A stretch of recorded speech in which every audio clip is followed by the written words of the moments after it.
Oke, ini nggak running-running. Oke, saya mulai aja ya, teman-teman. Biar cepet mulainya, terus biar cepet selesainya. Tuh. Oke, Pak tadi. Siap, siap, siap. Ya, oke, teman-teman semuanya. Ini kan sudah hadir ya pemateri kita selanjutnya. Dia adalah seorang dokter. Dia seorang dokter. Beliau ini Serasa eh dowo-dowo, nama saja. iya kan jenengmu sing gawa ki titel ini, Pak. Beliau adalah Dok Haji Oke, Mutadi SPD MED. Orang Demak tetapi tinggalnya di Kudus, orang kerjanya di Semarang. keren. Bagi Widya Iswara ahli media. Tuh. Nomor rekening perlu disebutin, Bapak? Oh, sangat nanti habis pelajaran. Nanti aja, oke. Ya, oke itu aja ya teman-teman. Karena beliau kelihatan sudah nggak sabar banget pengen menghajar teman-teman ini. Ini pertemuan keberapa, materinya apa ini? Lu, wah, ini materinya apa teman-teman? Nah, lah panitianya kok ya. Ini sudah Nilai-nilai pertemuan yang dasar keberapa? Kan PNS, ngajar Pak. banyak sekali saya. Nah, ini Pak, pertemuan keberapa? Hari ini Nilai ngajarnya, dasar ke-9. CPNS. ini ngajarnya Pak, Berarti bukan anu banyak fokusnya pada Bapak. apa? Pada fokusnya nilai apa? Nilai bagus dan nilai kelulusan. Kolaboratif, Pak. Fokus pada nilai. Oh, kolaboratif. Oke, that's right. Kolaboratif. Ya. Oke, Eh, oke, oke. Oke ya. Monggo silakan Pak Teddy, Ya. waktu kami persilahkan kepada Oke. beliau. Assalamualaikum warahmatullahi Assalamualaikum wabarakatuh. warahmatullahi wabarakatuh. Alhamdulillahilladzi alamal insana ma lam ya'lam wassalatu wassalamu ala sayyidina Muhammadin khairil anam wa ala ali wa ashabihi ya nabil ulumi wal hikam amma ba'du.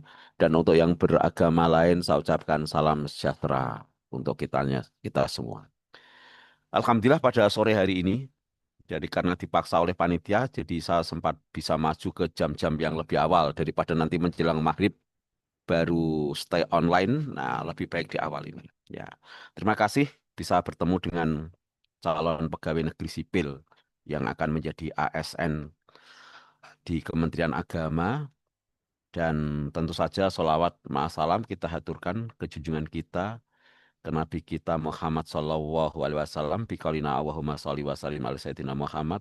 Semoga cinta kita kepada beliau dari menit ke menit, detik ke detik, terbalik ya, dari detik ke detik, menit ke menit semakin meningkat. Oke, fokus kajian hari ini adalah core value of ASN, ya, dan merupakan hari terakhir. Ini berarti pertemuan kelima, ya, pertemuan kelima di hari terakhir di agenda 2. Baik, ya. Saya baru the first time ya masuk ke kelas ini ya Mas ya. Halo Mas Fadi dan Mas Green dulu, baru the first Oke, time Pak. saya masuk. Pertama, Pak. Ya, oke, baik. Langsung aja kita dialog, ya, kita dialog nilai-nilai dasar itu. Coba Umi, Ibu Umi. Wah, ini double jadi bingung saya. Ibu masih Umi nikmatin apa ini ya? Nah, panjang lah itu ya. Nah, dan Nah, nanti saya ajukan satu dialog aja ya, pertanyaan yang sederhana. Nanti sambil Bu Umi nikmatin khoiriah mungkin belakangnya itu nggak cetok ya. Memperkenalkan diri. Oke, sebutkan ke saya Bu Umi nikmatin khoiriah, tentang apa itu berakhlak. Ya, silahkan Ibu Umi. Oke. Assalamualaikum warahmatullahi wabarakatuh. Perkenalkan, nama saya Umi Nikmatin Khairiyah dari UIN Sunan Kudus. Oh, deket ya. Oke. Itu nganu ngajar di apa? Tasawuf, Pak. Oh, tasawuf ya. Oh, adik saya di FBI bisnis itu ya. FBI ya. Fabi. FBI ya, FBI ya. Oke. Oke. Diterima tahun kapan ini? Oke, baru ini, Pak. Baru ya. Ya Oke. nanti bisa duluan ke rumah saya ya, Bu. Di mana, Saya Pak? di Conge Gang 5 saya. Oh, oke, caket. Kaget ya. Wah, ini Oke. Mas Gun dulu tidak usah diajak itu. Oke, monggo diperkenalkan terus jelaskan ke saya apa itu berakhlak ya. Oke, jadi berakhlak itu adalah sebuah nilai-nilai dasar yang harus dimiliki oleh seorang ASN. Yang pertama yaitu berorientasi pelayanan, itu maksudnya seorang ASN itu harus memiliki pelayanan yang prima, ramah, solutif, dan memahami kebutuhan. Terus Oke. selanjutnya yang kedua, akuntabel itu penuh dengan tanggung jawab, disiplin, efektif, efisien, jujur. Terus yang ketiga itu kompeten. Kompeten itu berarti seorang ASN itu harus memiliki kinerja yang terbaik di bidangnya masing-masing. Terus selanjutnya yang keenam itu harmonis, yaitu membangun sebuah hubungan di lingkungan kerja itu untuk saling menghargai, saling tolong-menolong, untuk menciptakan sebuah lingkungan kerja yang kondusif. Terus selanjutnya yang kelima itu ada loyal. Loyal itu memiliki komitmen dan dedikasi serta berkontribusi untuk negara. Jadi sebagai ASN itu kita harus lebih mengutamakan kepentingan bangsa dan negara daripada kepentingan pribadi. Oke, Terus yang lanjut. selanjutnya itu ada adaptif, yaitu kemampuan untuk menyesuaikan diri. Itu Ya, salah satunya kita itu harus menerima perbedaan, terus inovatif, serta memiliki semangat untuk terus tumbuh. oke. Selanjutnya yang ketujuh itu kolaboratif, yaitu memberi kesempatan untuk orang lain untuk kita itu bekerja sama, terus terbuka dan saling bersinergi. Oke. Seperti itu, Pak. Terima Terima kasih. kasih. Ya, Oke. Ibu siapa tadi? Ibu Umi Umi ya. Nikmatin Khoiriah. Nikmatin Khairiah. Oke. Aslinya mana, Mbak? Kudus juga. Saya itu kelahiran Purwodadi, tapi domisilinya Hmm. di Semarang. Terus sekarang Oh, pindah di Kudus. kerjanya di Kudus. Nggih, Oh, gitu ya. Muter-muter nggih, gitu ya. nggih, Pak. Itu kayak Mas Green dulu juga anu ya. Di Jawa Timurnya Pacitan dia dibuang langsung ke Semarang. Ya, enggak apa-apa sama. Oke. Nggih, Terima nggih, kasih. nggih, nggih, nggih. Lalu saya ingin menyapa Ibu Uun Sokhifah. Halo Ibu Uun Sokhifah. Selamat siang. Oke, Bapak, selamat Ya. siang. Kalau saya tanya, uh, core value ASN yang digagas di era Jokowi itu sekarang menjadi satu platform kajian yang menarik ya. Kira-kira itu andai kata ada pertanyaan, uh, core value of ASN itu merupakan soft skill atau hard skill? Soft skill. Ya, soft skill. Alasannya apa?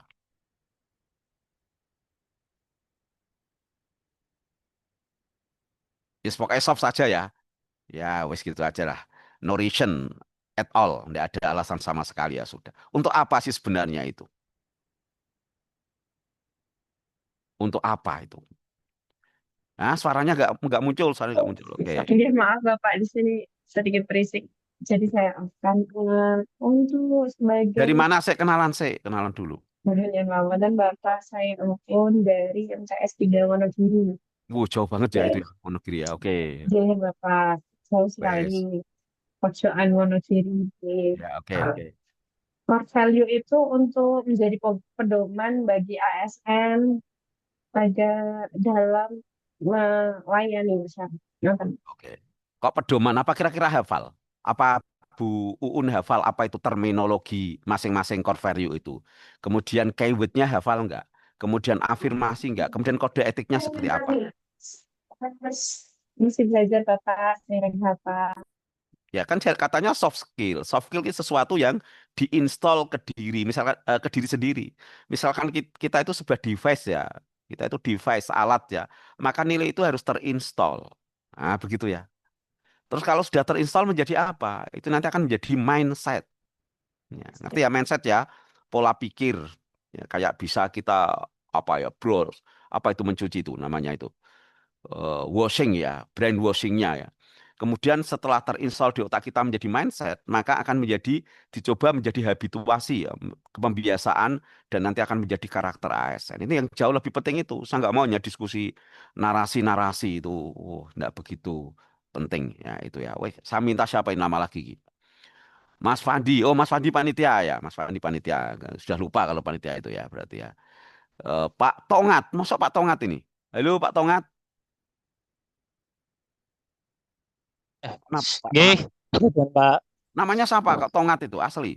Nggih, tongat asli tanpa palsu, Pak. Itu dari mana itu? Asli ya? Uh, Yaitu sama Purbalingga. Oh, Purbalingga sama dengan ijazah saya Mas, asli juga ya. Oke. Oke. Purbalingga Tongat. Terus kerja di instansi mana ini? KUA Bobocari, Pak. Oh, Kemenagoro. KUA ini yang Iya. menikahkan ya ini ya. Oke. Oke, gini Mas. Saya yakin pembelajaran-pembelajaran sebelumnya itu sudah mengurai tentang masing-masing core value itu. Coba sih saya dijelaskan tentang core value apa ya? Akuntabel. Bila punya slide-nya, Oh, nggak punya slide-nya silahkan ditayangkan. belum ada Pak kalau slide-nya. Wah, kalau belum ada gimana? Ya udah, tak Slide. tayangkan, kau jenengan Ah, jelaskan ya. Oke, siap. akuntabel itu apa Pak? Jadi apa Ojo semua ngarang sendiri. Saya tak ah, presentasi dulu ya. Tak, oke. tak bukakan presentasi, coba nanti terangkan ke saya. Nah, saya yang membuka. Sudah. Minta waktu, izin waktu sebentar untuk memunculkan lagi. Sebentar. Oh, slide-nya. Ya, slide saya yang ini. Ya, oke. Oke. Apakah slide saya sudah tampak di layar? Belum, Pak. Belum ya, karena belum di-share ya berarti ya. Oke. Ya, Pak Tongat. Tongat itu singkatan apa enggak itu? Enggak, Pak. Itu Enggak ya. asli. Asli artinya apa Mas Iku, Mas? Patuh, taat kepada pimpinan, taat Oh, kepada HP. Tuhan. HP Ih, itu. Nah, ketemu Mas Green dulu singkatannya bisa aneh-aneh malah itu jadinya ya. Oke. Thank you. Oke, ini Mas tak bukakan. Wes. Ini bisa slide saya bisa terbaca di situ. bisa, Pak. Wes. Jelaskan ke saya ini akuntabel maksudnya apa? Thank you. Akuntabel definisi bertanggung jawab ke atas kepercayaan yang diberikan. Jadi semua apa yang diberikan oleh pimpinan ataupun lembaga itu harus dikerjakan dengan teliti, sebaik mungkin dan secermat mungkin itu Pak. Karena rata-rata ketika seseorang itu enggak teliti dengan sesuatu data ataupun eh, berkas dan lain-lainnya kalau di KUA ya, itu akan terjadi kesalahan ketika pencetakan buku atau yang lainnya seperti itu, Pak. Jadi ketika ada apa namanya? Ketika ada tanggung jawab seperti pemberkasan dan lain-lain itu harus dikerjakan secara teliti, cermat dan bertanggung jawab, Pak. Itu. Terus yang kedua adalah konsisten ya. Jadi situ. Oke, Mas. Nggak usah, Ya, berhenti dulu, nggak usah tergesa-gesa. oke. Oke. Mari kita berpikir pada alam kajian keilmuan ya. Karena setiap agama juga punya keilmuan. Coba kita lihat dari secara usul fikih. Akuntabel itu bisa menjadi sesuatu yang wajib dilakukan, sesuatu yang sunnah dilakukan, dan sesuatu yang bisa dilarang. Ya toh? Wajib dilakukan kalau itu memang terkait dengan tugas-tugas yang itu. Nah, kalau misalkan kejadian Chromebook yang ada di Kemendikbud, maka akuntabel ini tidak lagi menjadi sesuatu yang wajib. Kita bisa menolaknya. Nah, ini pegawai-pegawai banyak yang terjerumus di semacam ini, ya toh. Jadi wajib ketika itu memang menjadi job description dan tidak melanggar aturan Oke. negara, kita wajib akuntabel. Tapi ketika kita disuruh untuk hal-hal yang melanggar aturan negara, kita bisa menolak. Akuntabelnya harus bergeser, jangan serta-merta terus dikaitkan dengan oh atasan kita, pimpinan kita. No, ya jawabnya. Oke. Jadi ya dilihat itu bisa sunnah juga dan sebagainya ya. Jadi jangan memahami sebagai sesuatu sebagai letter luck dan kemudian kita install di otak kita. Wah itu karena itu yang memerintah pejabat atasan kita. Wah itu jadi sebuah masalah ya. Kita adalah orang-orang yang berpikir, kita punya logical thinking ya. Oke, jadi gitu cara. Terus sudah pernah kan ini kata kuncinya apa? Ibu Rosita Suryaning Widya. Ini dari agama apa, Bu? Monggo, Bu. Ya Pak, kata kunci dari akuntabel adalah integritas. Oke. Artinya ada kita harus tegak lurus dengan Oke, kebenaran kenalan sesuai dulu, dengan Bu. aturan. Tolong perkenalkan diri dulu, Bu. Tidak usah tergesa-gesa, santai saja. Ya. Jadi everyone must happy here ya. Everyone must be happy. Oke, lanjut. Terima kasih Bapak Dr. Mutadi atas waktu yang Pak diberikan. Mutadi saja, Pak Mutadi saja, tidak usah. Ya, Iya, Pak Pak Mutadi. Mutadi. Izin memperkenalkan diri, nama saya Rosita Suryani Widi. Saya bertugas di kantor Kementerian Agama Kabupaten Boyolali. Saya berasal dari Klaten, Jawa Tengah. Nggih. Demikian perkenalan dari saya. Terima kasih. Terus agama apa, Bu? Agama Kristen, Pak. Kristen. Oh ya, tadi saya habis ngajar agama Buddha, ini ketemu agama Kristen. Kristennya apa? Kristen Protestan. Protestan. Oke, jelaskan kata kunci, Bu.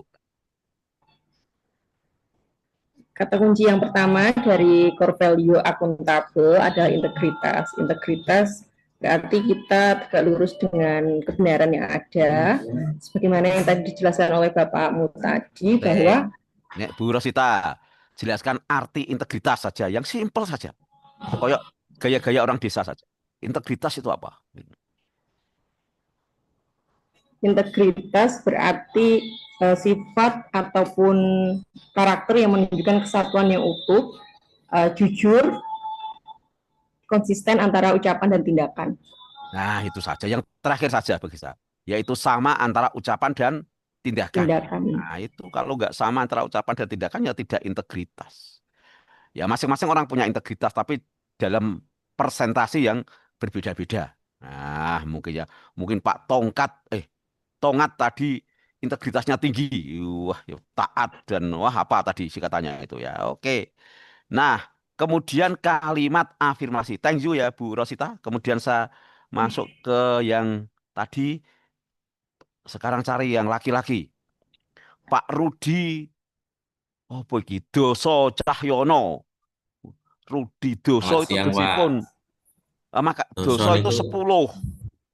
Cahyono itu cahaya, makanya silo Mas. Di sini sampai silo itu ya tampaknya. Oke. Oke. Orang Jawa, Pak, orang Jawa. Ya. Jadi hitungan Jawa Doso. Doso 10. Oke. Oke. Jelaskan apa sih Mas kalimat afirmasi itu apa? Wes saiki ini kan kalau membahas setiap core value kan bahas ini. Apa kalimat afirmasi ke apa? Kalimat yang menjadi apa namanya pokok untuk menentukan maksud apa yang terkandung dalam akuntabilitas tadi. Kelompok sini kok sukanya jawab dowo-dowo ya itu ya. Ini madhab penyuluh Pak, penyuluh biasa. Oh, Pak. penyuluh. Oke. Nggih. Wes kalimat afirmasi itu kanggo apa? Wes enggak usah pakai Inggris ya. Oh, kalimat afirmasi. Affirmation sentence for what? Nah, itu. Kanggo apa kalimat afirmasi itu? Untuk menjelaskan itu, Pak. Wes angel masuk. Enggak bisa. Enggak bisa. Wes ganti ibu-ibu. Ini saya cari ras terkuat di muka bumi. Sri Utaminingrum. Silakan Bu Sri. Apa kegunaannya kalimat afirmasi itu apa? Kalimat penyemangat, Pak. Untuk menyemangati, memotivasi. Ya, rada lumayan. Ini rada lumayan Bu Sri ya. Kalimat penyemangat ya, kayak energi. Nah, iya, memberikan energi positif. Nah, caranya menggunakan kalimat ini seperti apa? Wah, dilajak terus. Ini ketemu narasumber sing ngaco ini namanya ya. Dengan dimasukkan ke pikiran, langsung dibuktikan dengan tindakan, Pak. Bisa masuk langsung otomatis kalimatnya mencolot ke pikiran atau bagaimana? Enggak, Pak. Piye Diulang apa ya? Dibiasakan. Dibiasakan piye carane? Tindakannya dibiasakan. Yo, jadi rutinitas. Carane diucapkan berkali-kali. Oh, Kami ya, Pak. bertanggung jawab atas kepercayaan yang diberikan. Mungkin pagi hari sehabis sholat subuh atau tengah malam sehabis sholat tahajud kan begitu. Atau pas mau berangkat kerja. Kami bertanggung jawab atas kepercayaan yang diberikan. Ini kan persis dengan afirmasi yang dibuat oleh Patih Gajah Mada. Saya tidak akan makan buah kelapa atau pala atau apa itu. Sebelum saya menyatukan Nusantara. Itu kan begitu. Jadi pelatihan ini tidak hanya sekedar menyajikan narasi-narasi. Tapi menginstal nilai ke dalam diri kita menjadi apa? Mindset. Ya, installnya apa? Ini softwarenya. Softwarenya adalah kalimat afirmasi. Setelah jadi mindset, nanti dilatih menjadi habituasi, kebiasaan. Setelah itu menjadi karakter. Maksudnya kalimat afirmasi yaitu ora sesuatu yang diwocotok di sini. Bisa nggak Bu Sri Utaminingrum membuat afirmasi sejenis ini untuk akuntabel? Silahkan. Kami jujur, bertanggung jawab, dan siap melaksanakan tugas sebaik mungkin. Iya, itu dibaca habis apa, Bu? Itu kayak Habis mantra. Ya, setiap hari, Pak. setiap hari. Yojo setiap hari, waktu tertentu lah ya. Iya, Nah, Pak. all day, all night, maco ini dikira orang, loh, ini orang apa? Jadi ASN kok manggil mimil, kan begitu jadinya. Paham ya? Nah, inilah kalimat Iya, akar. Pak. Mesti setiap orang itu punya kalimat, oh, saya bersumpah ini. Saya akan membelikan mobil Alphard kepada suami saya. Bisa juga kan itu. Itu kalimat afirmasi. Nah, tidak tercapai ya ganti Al-Fatihah ya, Bu. Ya, itu bisa. Semacam Iya, Pak. itu. Diinstal. Kalimat afirmasi adalah soft skill yang diinstal pada diri kita. Nah, itu nanti ini ini satu ekspektasi untuk seluruh ASN yang ada di depan saya ini. Kalimat afirmasi itu diinstal ke diri kita. Oke ya, paham ya. Jadi menurut saya di sini nih tayangan penting, tapi seandainya ini diperas mana yang terpenting ya kalimat afirmasi itu. Iya. Tapi nanti setelah jadi ASN, kalimat afirmasinya lupa, ya toh, godaannya banyak, ada uang, ya toh, ada sesuatu yang bisa dimodifikasi, nanti sampai kadang-kadang kenceng di sekolahan atau di kantor dibawa pulang, nah itu kan jadi masalah besar itu. Mau sok pegawai gue kenceng kantor bawa pulang, itu kan tidak bertanggung jawab ya, terhadap barang-barang milik negara. Paham ya? Wes. Jadi pelatihan ini tuh menginstall. Siapa nah ibu-ibu ini? Ada lagi. Siti Wahidah Hajar Saifullah. Wah, namanya panjang-panjang ya. Dalam, Pak. Oke. Ya, dari mana? Kenalkan saya. Perkenalkan Bapak Mutaji. Ya, Saya Siti Wahidah Hajar Saifullah dari Kementerian Agama Kabupaten Banjarnegara. Banjarnegara itu dawet itu ya, Bu ya. Leres, Pak. Wah, ini seandainya jenengan cedak ini mesti ini. Mas Sopo, Mas Green, Mas Fandi, wah, dawetnya digowo ya. Tidak boleh itu. Itu gratifikasi. Tapi kalau kurang dari 300.000, belum gratifikasi. Oke ya. Oke. Bu Wahidah, wes kebagian no. Dalam. Bacakan kode etik. Setelah ngerti definisinya, kata kuncinya dan menginstal dalam diri, maka di dalam kerja itu ada framework yang apa ini memframing diri kita dalam bekerja yang namanya kode etik. Kalau kita sudah bekerja sesuai dengan kode etik dan tidak melanggar, tentunya publik tidak bisa menuntut kita. Yaitu pentingnya kode etik. Ada sandaran dalam bekerja. Sudah dibacakan saja kode etik terkait dengan core value of ASN especially in akuntabel. Oke, dibacakan kode etiknya. Thank you. Ya. Kode etik akuntabel yang pertama adalah melaksanakan tugas dengan jujur, bertanggung jawab, cermat, disiplin, dan berintegritas tinggi. Yang kedua, menggunakan kekayaan dan barang milik negara secara bertanggung jawab, efektif, dan efisien. Tiga, tidak menyalahgunakan kewenangan jabatan. Terima kasih.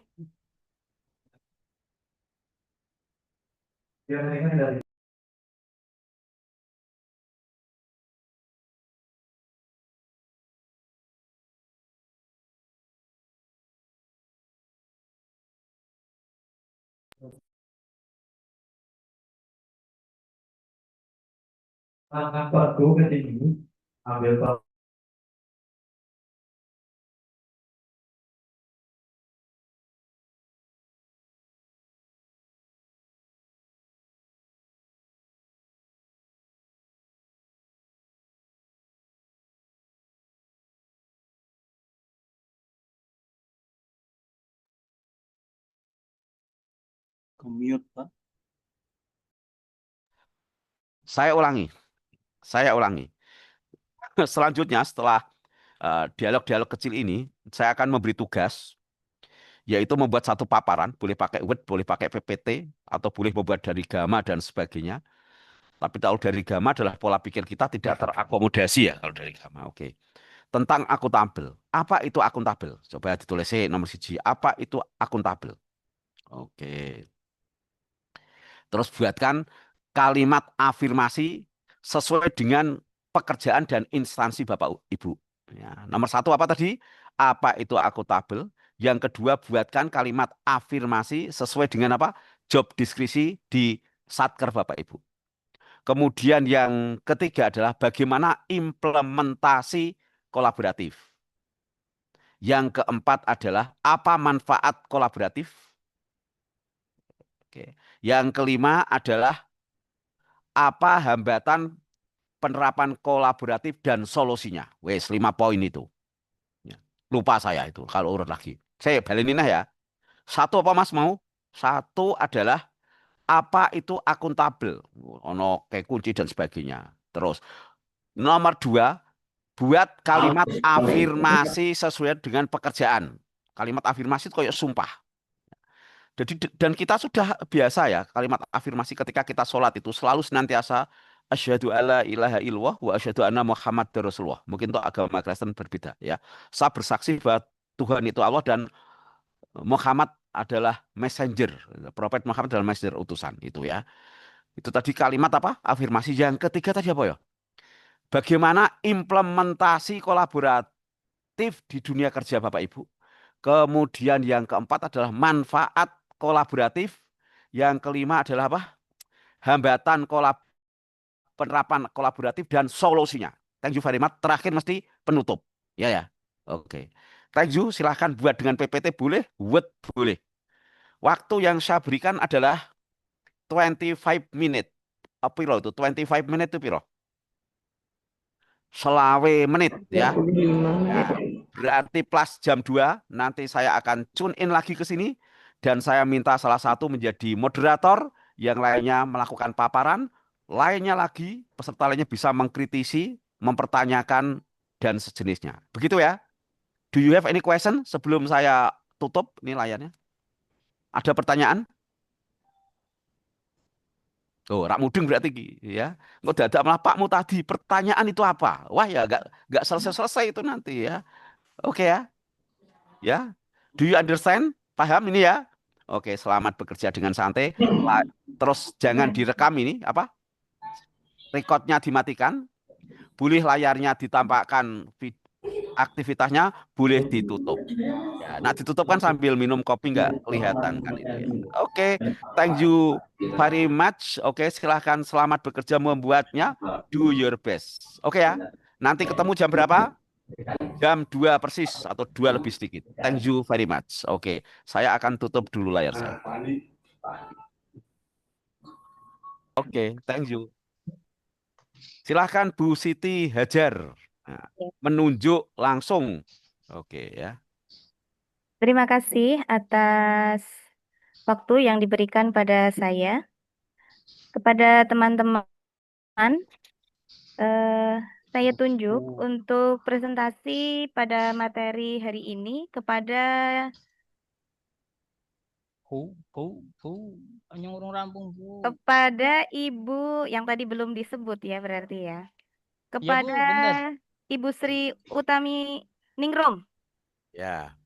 Kepada beliau Sri kami Utami Ningrum ya. Itu artinya dalam bahasa Inggris at room ya sama ya. Di ruangan ya. Lanjut yuk. Terima kasih Pak. Izin share screen ya Pak. Oke.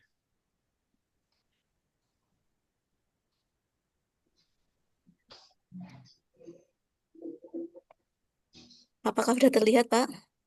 Bapak Ibu semua sudah terlihat? Sudah. Sudah Bu. Oke. Assalamualaikum warahmatullahi wabarakatuh.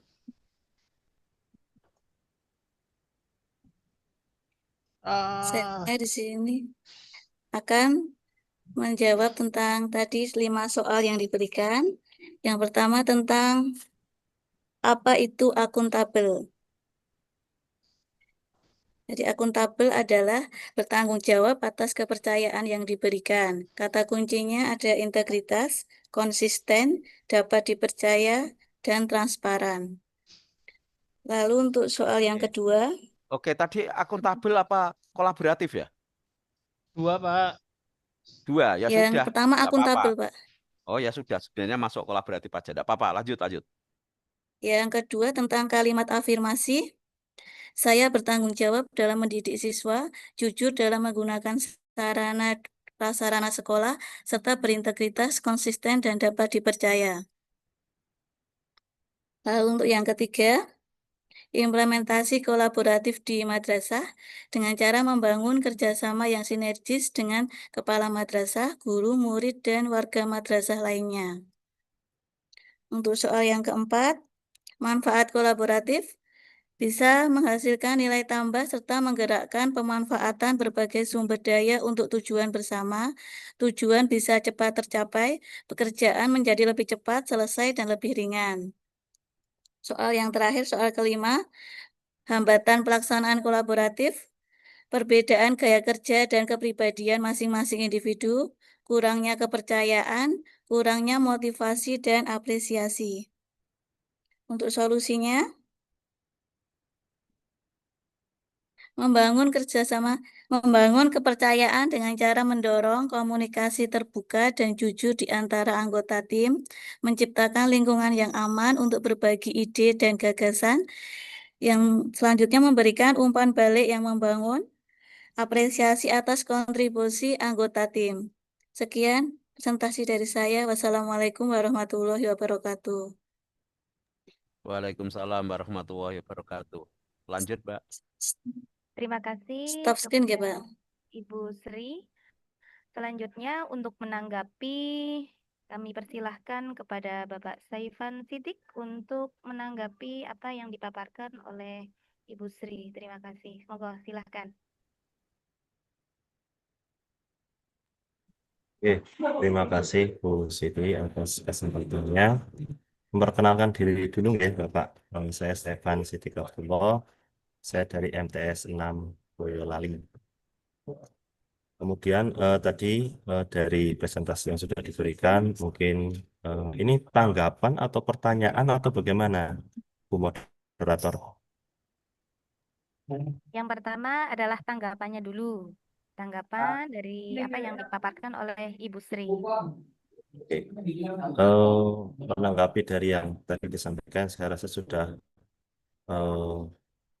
hampir sama dengan apa yang saya kerjakan tadi, yaitu tentang akuntabilitas, kolaboratif. Cuman terkadang kita sedikit berbeda antara akuntabilitas dengan responsibilitas. Jadi karena di sini sama-sama menggunakan istilah tanggung jawab. Jadi kalau menurut saya sisi akuntabel, responsibilitas itu lebih ke individu, tanggung jawab ke individu. Jadi kayak kita misalkan, oh saya hari ini mau mengajar materi ini, maka saya akan bertanggung jawab pada diri saya sendiri. Tetapi untuk akuntabilitas itu ke semuanya, ke anak didik kita, ke madrasah, ke pemerintah dan sebagainya. Jadi akuntabel itu pertanggungjawaban kita terhadap tugas-tugas atau kepercayaan yang telah diberikan kepada kita. Kemudian untuk afirmasi hampir sama karena kami sama-sama guru di madrasah, jadi tugas kami adalah untuk mencerdaskan anak bangsa dan juga harus berkarakter. Gitu. Jadi sumpah atau tadi ya, sumpah atau kalimat afirmasi saya biasa gunakan saat mau berangkat, gitu ya. Saat mau berangkat ke berangkat kerja itu saya niatkan seperti itu. Kemudian untuk implementasi hampir sama, jadi implementasi kolaboratif kita punya banyak hal yang bisa dikolaborasikan. Yang pertama adalah di lingkungan madrasah, kita kepala madrasah dan orang tua tentunya, ya. Kemudian kita juga bekerja sama di lintas sektor, dia bisa kerjasama dengan misalkan kayak kemarin ada dinas lingkungan untuk sosialisasi kesehatan, kemudian bisa dari kepolisian untuk tentang kedisiplinan, anti bullying dan sebagainya. Kemudian untuk manfaat kolaboratif juga tadi hampir sama, intinya kolaboratif itu dari ide baik dari semua kalangan itu untuk mendapatkan ide terbaik, gitu ya. Jadi mengumpulkan ide-ide baik untuk mendapatkan ide terbaik itu kolaboratif. Kemudian tentang hambatan hampir sama karena ini melibatkan banyak orang, maka yang jelas komunikasi itu pasti salah satu hambatan utamanya. Kemudian penyelarasan, nah ini penyelarasan tujuan dan sebagainya itu juga salah satu hambatan. Kemudian apresiasi, seringkali kita sama-sama bekerja tetapi tidak dihargai, seakan-akan begitu. Kalau kolaborasi ada seperti itu. Kemudian ada kepercayaan, itu juga salah satu hambatan. Kemudian budaya, gitu ya, karena kita bekerja dengan berbagai instansi, terkadang ada budaya yang berbeda. Untuk solusinya, untuk komunikasi kita permudah, ya, permudah anggota lain dalam menyampaikan masukan. Kalau untuk penyelarasan kita adakan rapat rutin, diskusi rutin, gitu. Kemudian untuk apresiasi kita lebih menghargai anggota tim secara terbuka, dan pimpinan harus memberikan detail kontribusinya. Kemudian untuk kepercayaan, ini buatkan kode etik atau aturan yang jelas. Dan untuk budaya, jelas kita sudah dibekali dengan moderasi beragama, itu banyak membantu kita dalam memahami budaya-budaya yang lain. Mungkin itu, Bu Siti. Terima kasih Bapak Saifan. Selanjutnya mungkin ada tambahan dari Ibu Umi Nurul Azizah untuk memberikan tambahan terkait dengan materi yang telah disampaikan oleh Ibu Sri. Silahkan. Baik, terima kasih Bu Siti atas waktunya. Saya perkenalkan diri dulu, Bapak Ibu. Perkenalkan saya Umi Nurul Azizah, biasa dipanggil Nurul. Saya dari MAN 4 Bantul. Kebetulan saya profesinya juga sama dengan Bu Ningrum, begitu guru. Maka kurang lebih tadi pemaparan yang saya buat juga agak mirip-mirip. Kalau dari saya mungkin secara umum saja ya Bu Siti, bahwa apa yang disampaikan dengan oleh Bu Sri Utaminingrum ini sangat relate dengan saya. Mungkin bedanya yang dihadapi adalah siswanya. Kalau Bu Ningrum ini di tingkat SMP atau MTS begitu ya. Kalau saya di Aliyah begitu, maka mungkin bentuk kolaborasinya saya bisa lebih luas karena kalau di MAN itu sudah ada penjurusan mata pelajaran. Bentuk kolaborasinya saya bisa melakukan kolaborasi dengan mapel lain yang mungkin masih satu rumpun begitu. Kalau secara umum menurut saya apa yang disampaikan oleh Bu Ningrum sudah sangat baik. Terima kasih, itu saja Bu Siti. Ya, terima kasih Bu. Oke, halo Bu Siti, cukup maksimal 2 orang ya. Oh iya.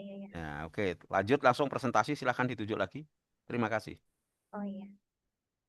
Untuk presentasi yang kedua, silahkan kepada Ibu Rosita untuk mempresentasikan apa yang sudah dibuat tugasnya. Terima kasih. Monggo, silahkan. Terima kasih atas waktu yang diberikan.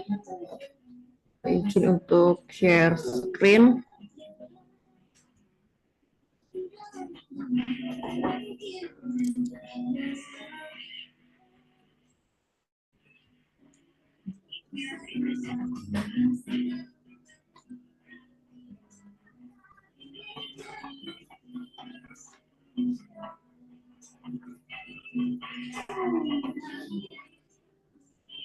Karena saya sebagai penyuluh agama Kristen, sehingga tugas yang saya kerjakan masih seputar penyuluh agama Kristen.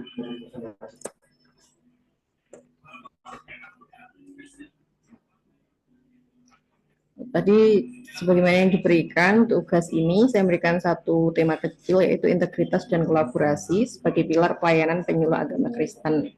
Jadi melalui presentasi ini akan membahas mengenai pentingnya akuntabilitas dan kolaborasi dalam pelayanan kepada umat sebagai penyuluh agama Kristen, serta bagaimana nilai-nilai ini dapat diimplementasikan untuk membangun masyarakat yang rukun dan bertumbuh.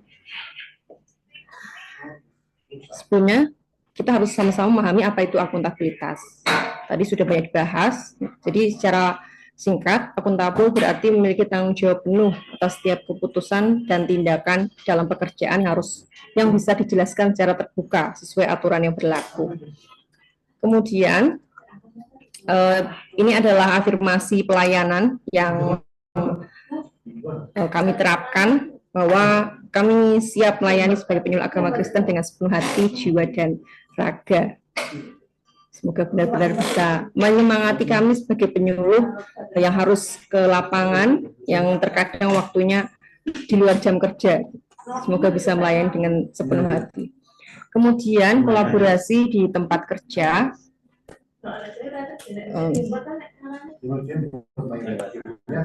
Untuk mewujudkan kolaborasi di tempat kerja dapat dilakukan dengan kerjasama antara penyuluh lintas agama, keterlibatan tokoh masyarakat, koordinasi lintas seksi, memperkuat moderasi beragama, dan pengembangan penyuluhan digital.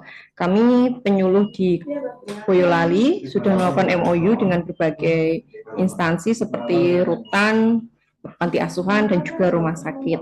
Selain itu, kami juga bekerja sama dengan penyuluh lainnya, baik dari agama lainnya. Kami saling membangun event bersama yang akan kami laksanakan bersama-sama Bapak di tanggal 2 Agustus mendatang, yaitu kami akan melaksanakan penanaman pelepasan burung dan pemberian bibit ikan ke tempat-tempat ibadah. Juga kami akan membersihkan tempat ibadah berbagai agama, termasuk di Candi Prambanan, yang akan kami laksanakan bersama-sama dengan penyuluh agama dari berbagai keyakinan. Ada agama Hindu, Buddha, Islam, Kristen, dan juga Katolik. Diharapkan melalui kolaborasi ini bisa saling memperkuat kerukunan kami, juga kerjasama kami sebagai penyuluh agama. Adapun berbagai manfaat yang bisa didapatkan dari kolaborasi ini adalah adanya efisiensi kerja, karena kerja bisa lebih cepat dengan hasil yang lebih maksimal karena adanya kerjasama, adanya kolaborasi. Kemudian kami juga akan menjadi lebih kompak, saling mendukung, serta bisa menjangkau yang lebih luas karena kami punya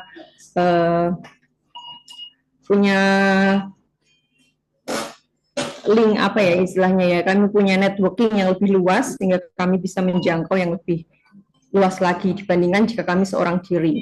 Nah, kemudian dengan kolaborasi ini, maka masalah-masalah lintas sektor akan mudah diatasi karena kami sudah punya networking yang lebih luas sehingga kami bisa mendapatkan bantuan dari berbagai pihak. Kemudian penerapan kolaborasi yang kami lakukan bisa dilaksanakan dengan rapat, diskusi, kemudian tukar informasi, dan lain sebagainya. Adapun hambatan dalam melakukan kolaborasi tentu saja komunikasi, karena komunikasi terkadang terbatas oleh karena jarak dan lain sebagainya. Kemudian ada juga masih adanya masalah-masalah internal dari setiap sektor, setiap lembaga, karena setiap lembaga pasti ingin menonjolkan instansinya.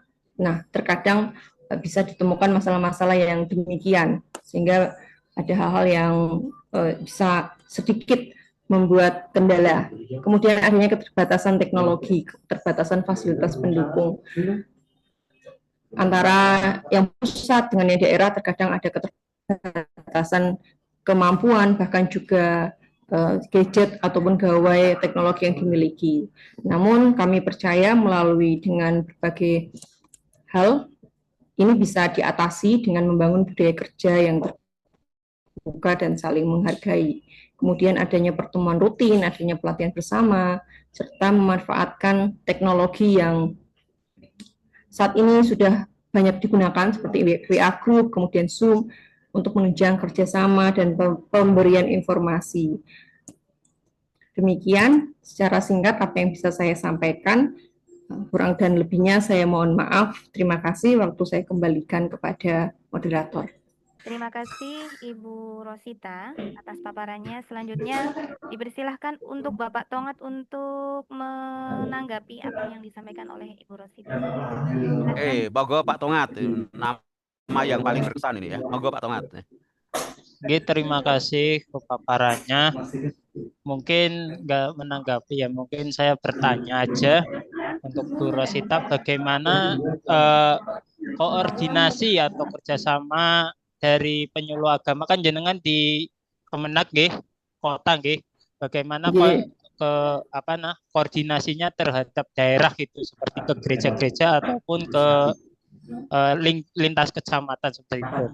Kalau di agama Islam sendiri kan langsung ke KUA ya, karena penyuluh agama Islamnya banyak. Nah, kalau penyuluh agama Kristen itu bagaimana seperti itu?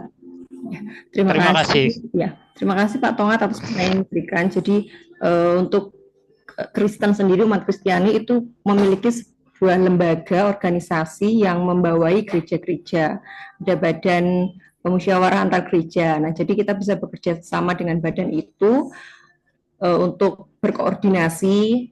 Ada juga grup WA antara para pemimpin gereja di Kabupaten Boyolali ini. Jadi kita bekerja sama melalui lembaga tersebut, Pak. Jadi melalui badan tersebut kita koordinasi, nanti dari lembaga tersebut juga bisa menyampaikan ke umat yang lainnya, atau ya kita minta izin ketika ada acara, kita bisa melalui media tersebut atau melalui kerjasama tersebut. Oke, terima kasih Bu. Terima kasih Pak. Iya, cukup ya. Dipresentasikan lagi Pak Niki Pak. Presentasi yang ketiga atau? Ya, tambah satu presentasi lagi ya. Oh iya. Selanjutnya untuk presentasi yang ketiga saya tujukan kepada Bapak Surur. Kepada Bapak Surur kami persilahkan. Bapak Sobahus Surur. Ibu, terima kasih atas waktunya. Izin share screen ya. Gimana ini caranya?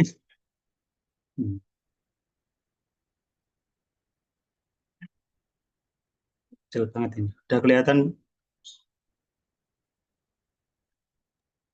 Sudah, apakah Pak. Sampun kelihatan? Sudah, Bapak. Lanjut. Oke, bismillahirrahmanirrahim. Assalamualaikum warahmatullahi wabarakatuh. Salam semuanya, salam sejahtera nggih. Pada kali ini saya akan memaparkan sedikit tentang tugas tentang apa itu akuntabel tadi ya. Untuk akuntabel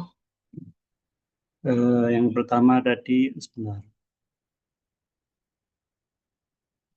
Akuntabel yaitu secara definisi adalah sikap atau keadaan di mana kita menjadi seorang yang bertanggung jawab penuh atas setiap tindakan kita, keputusan kita, kinerja kita dalam lingkungan budaya kerja kita. Sehingga dari akuntabel tersebut kita itu mendapatkan reward, yaitu diantaranya bentuk kepercayaan publik sehingga memberikan integritas dalam pelayanan dan efisiensi dalam sumber daya. Karena dengan akuntabel yang bagian yang terakhir tadi, yaitu misal dengan efisiensi sumber daya itu, kita bisa akuntabel dalam hal penggunaan anggaran, akuntabel dalam waktu dan fasilitas yang dalam lingkungan kerja saya yaitu KUA, sehingga semua hal yang ada dalam lingkup tersebut bisa terjadi dengan optimal yang sesuai dengan tupoksi dan kegunaannya. Selanjutnya yaitu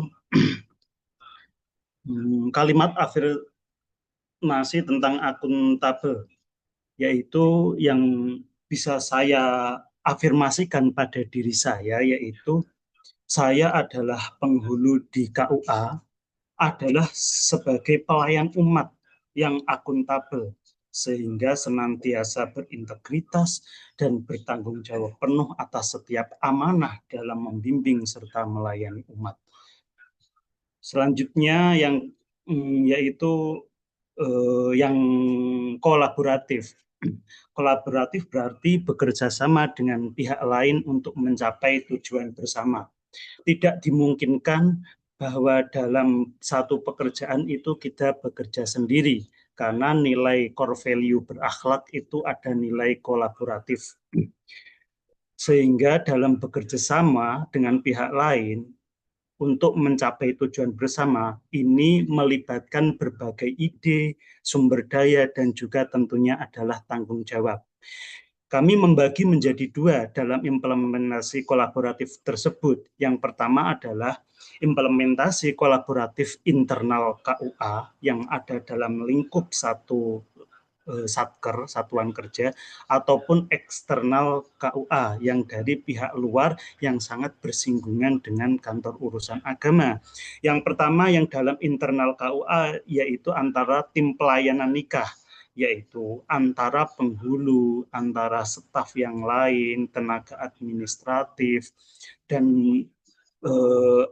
siapapun, mulai dari proses pendaftaran sampai pelaksanaan akad nikah, bimbingan perkawinan, sehingga dengan kolaboratif tersebut sinergi yang dilakukan itu bisa menjadi hal yang sesuai, sehingga dalam pelaksanaannya adalah berjalan mulus tanpa ada suatu hambatan. Yang selanjutnya adalah implementasi kolaboratif, contoh lain yaitu bimbingan perkawinan. Ketika ada pelaksanaan bimbingan perkawinan, itu antara penghulu dan penyuluh itu bersinergi, berkoordinasi dalam merencanakan materi, jadwal, dan pelaksanaan bimbingan tersebut. Sehingga pelaksanaan bimbingan pranikah itu bisa terjadi dengan komprehensif. Yang ketiga yaitu pengelolaan data. Ketika data masuk, data di dalam KUA itu data yang diperlukan kan ada dua. Yang pertama berkas administratif dan berkas secara syariat agama Islam. Ketika sudah diteliti, sudah ditelaah, diidentifikasi menurut agama, maka perlu pengolahan data dari seluruh staf itu harus bersinergi. Kolaboratif tersebut dilaksanakan sehingga memastikan data tersebut akurat dan siap untuk dilaksanakan. Yang kedua yaitu kolaboratif antar eksternal KUA, misal puskesmas. Ketika pelayanan nikah itu diwajibkan ada surat keterangan sehat yang berlaku yang didapatkan dari puskesmas setempat. Hal tersebut bisa menjadi bahan untuk acuan bahwasanya status dari seorang catin tersebut memang benar-benar apakah masih perawan ataukah masih dalam keadaan belum hamil ataukah memang sudah hamil positif. Itu bermaksud dimungkinkan karena pelaksanaan ketika seorang itu antara yang hamil dan tidak hamil itu berbeda. Misal katakanlah dalam masa iddah kok terjadi kehamilan, maka pelaksanaan pernikahan tersebut bisa dibatalkan atau mendapatkan surat penolakan dari KUA. Yang selanjutnya eksternal KUA yaitu hubungan langsung dengan Dinas Kependudukan tentang data administratif seorang catin, seorang calon-calon pengantin. Misal ada perbedaan nama antara akta kelahiran, ijazah ataupun KK. Yang selanjutnya tokoh agama. Hubungan antar tokoh agama, ormas, penyuluhan, dan pemberdayaan hal tersebut berlaku untuk mengedukasi kepada masyarakat bahwa pentingnya bimbingan perkawinan. Karena tanpa ada dasar yang dipahami tentang hukum syariat, maka mereka itu menganggap gampang dan menganggap sepele tentang apa itu hukum pernikahan. Ada juga eksternal seperti Basnas, kemarin juga ada kolaborasi antara KUA dan daerah binaan untuk pembelajaran tentang tahsinul jenazah. Ada lagi juga kepolisian atau dinas sosial yang lain. Selanjutnya, manfaat kolaborasi yaitu dalam hal ini kami membaginya menjadi diantaranya memberikan keuntungan. Yang pertama, peningkatan kualitas layanan, sehingga layanan itu menjadi semakin mudah. Inovasi dan solusi kreatif, karena dengan kolaboratif antara orang yang tugas melahirkan ide dan cara kerja yang baru. Yang selanjutnya adalah memperkuat hubungan, efisiensi kerja, pengembangan diri, pencapaian tujuan bersama sehingga sasaran KUA itu tercapai dengan maksimal. Selanjutnya yaitu hambatan dan solusi kolaboratif. Ketika kita mengimplementasikan kolaboratif tersebut, ada dua hal yang menjadikan ada beberapa hal yang menjadi hal tersebut mudah dan susah, yaitu hambatan dan solusi. Ketika ada hambatan adalah yang sering dihadapi, kemungkinan yang terjadi adalah ego sektoral atau perorangan, kurang koordinasi antara sesama pegawai ataupun sesama lintas sektoral, sehingga hal tersebut menjadikan kurang sesuai sehingga merasa di antara jika ada satu hal orang yang merasa lebih unggul ataupun enggan berbagi informasi ataupun sumber daya, menimbulkan hal-hal yang menghambat kolaboratif tersebut. Selanjutnya yaitu kurangnya komunikasi. Kurangnya komunikasi ini sehingga menjadi hal yang menjadi tupoksi kerja itu tidak tersampaikan dengan jelas atau terjadi miskomunikasi. Yang selanjutnya adalah perbedaan prioritas. Masing-masing pihak mungkin memiliki agenda atau tujuan yang tidak sepenuhnya selaras. Yang selanjutnya yaitu keterbatasan sumber daya.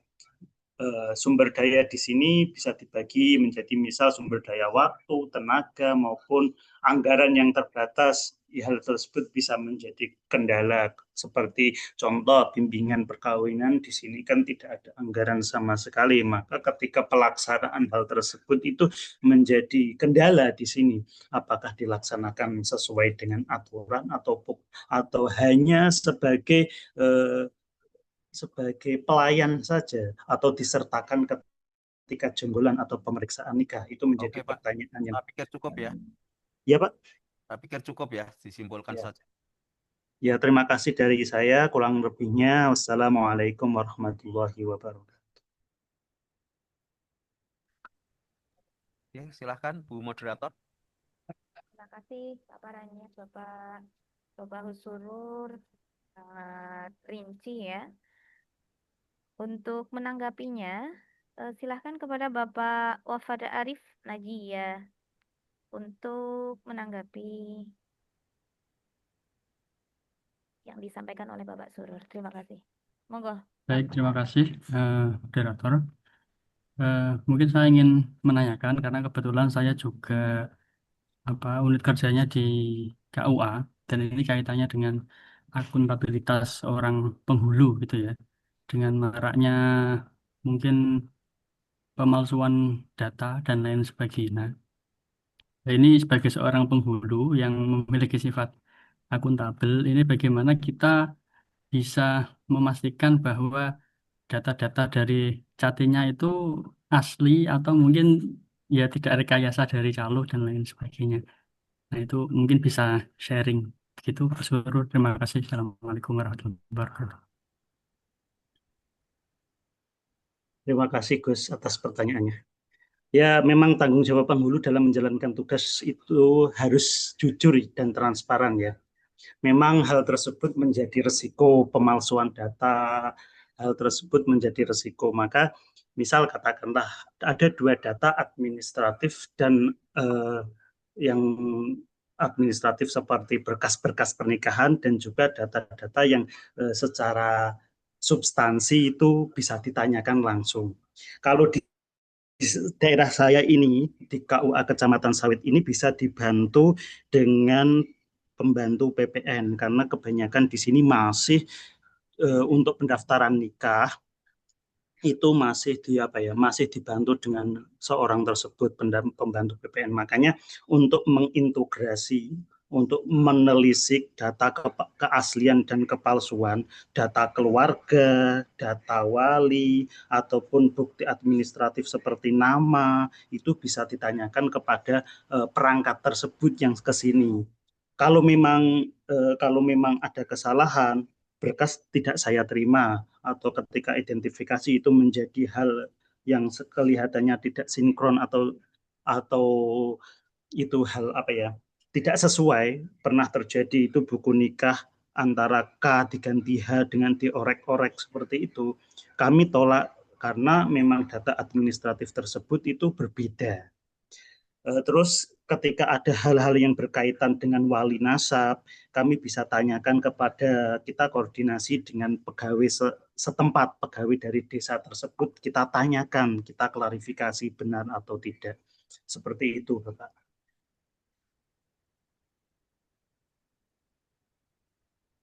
Oke, Bu siapa tadi? Moderatornya? Iya, saya Pak. Ya. Bu Sri. Titi. Bu Siti ya tadi ya. Iya. Oke, saya pikir cukup. Terima kasih ya Bu Siti ya. Oke, Oke, selanjutnya ada beberapa yang saya informasikan. Kali ini tugas hari kelima hanya tugas individu ya. Silakan nanti dikerjakan dan diupload di BLC. nanti saya minta Mas Fendi, coba Mas Fendi nanti Fandi di WA untuk membuatkan link upload ya. Kemudian apa yang dikerjakan siang hari ini yaitu paparan untuk presentasi, tolong diupload di Google Drive saya. Tolong nanti salah satu membuatkan drive di dalamnya, kemudian diupload dijadikan satu di situ. Ya, ini angkatan ke berapa? Bapak. Angkatan kedua, terus kelompok berapa? Angkatan 7, Pak. Angkatan Kelompok 7 Angkatan kelompok 4. 7 kelompok 4. Ya, oke.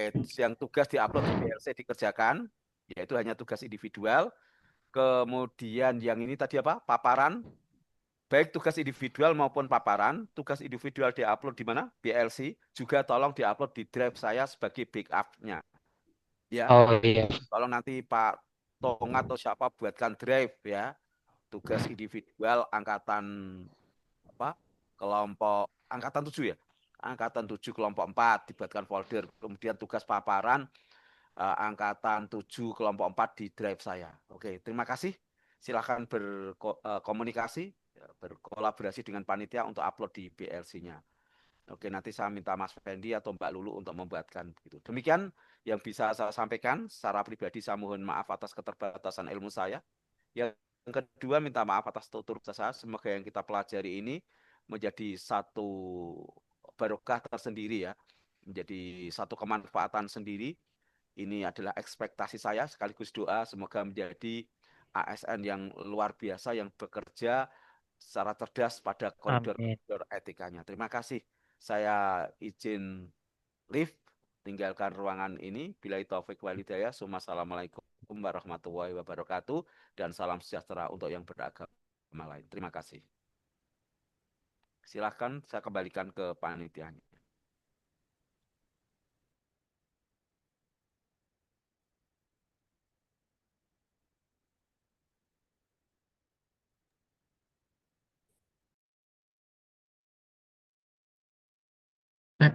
Ya, oke, begitu ya Bapak Ibu. Untuk materi dari Bapak Teddy tadi, alhamdulillah sudah selesai juga kita ikuti. Kemudian untuk terkait tadi, link-linknya yang di-share Pak Teddy di chat, jangan sampai itu ya, kelewat ya, mungkin bisa diketik dulu atau di screenshot dulu. Kemudian untuk link upload tugasnya sudah ada di PLC, nanti Bapak Ibu untuk upload tugas bisa langsung ke sana aja. Udah ada link upload untuk tugas individu dan juga kelompok. Ngoten ya. Mungkin ada yang lain mau ditanyakan? Tugas individu saja apa ya Pak? Ya, yang kelompok nggak ada apa ya? Tadi nggak disebutkan soal tugas tugas kelompoknya. Individu Mas. Hari ini hari kelima. Tugasnya hanya tugas individu tadi Oh, disampaikan. nggih. Oh iya. Oke, berarti untuk tugas individu aja nggih. Baik. Oke, gitu. Bu Lulu mungkin ada yang mau disampaikan, Bu Lulu? Nggak ada, Mas. Cukup. Oke. Baik. Besok kita nggak Untuk ada sinkronus libur. besok emang nggak ada ya, Mbak? Besok ada. Oh, Ada. ada ya, Iya. salah Ada lihat ini, aku Mbak. tadi. Buka tam nanti. Oke. Itu ya Pak Ibu, untuk info Zoom besok akan kita beritahukan menyusul. Kita Oke. konfirmasi dulu terkait jadwal dengan pengajarnya. Nanti kalau sudah fix, Pokoknya kami jam 8 kirimkan masuk, Mas. infonya. Oke, kita kirimkan infonya di grup. Ya. Besok petugas Ya. masih kelompok 3 Mas Bro. Oh, besok jadinya kelompok 3 ya Mas ya? Oh, ini kelompok 4 ini aku lupa. Ini aku ingetnya ini kelompok 3.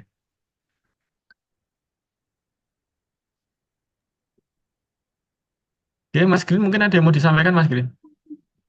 Enggak cukup. Cukup nggih. Bapak Ibu, kita akhiri pembelajaran untuk siang hari ini. Saya tutup. Wassalamualaikum warahmatullahi wabarakatuh. Sampai jumpa besok pagi. Sehat selalu. Selamat mengerjakan tugas.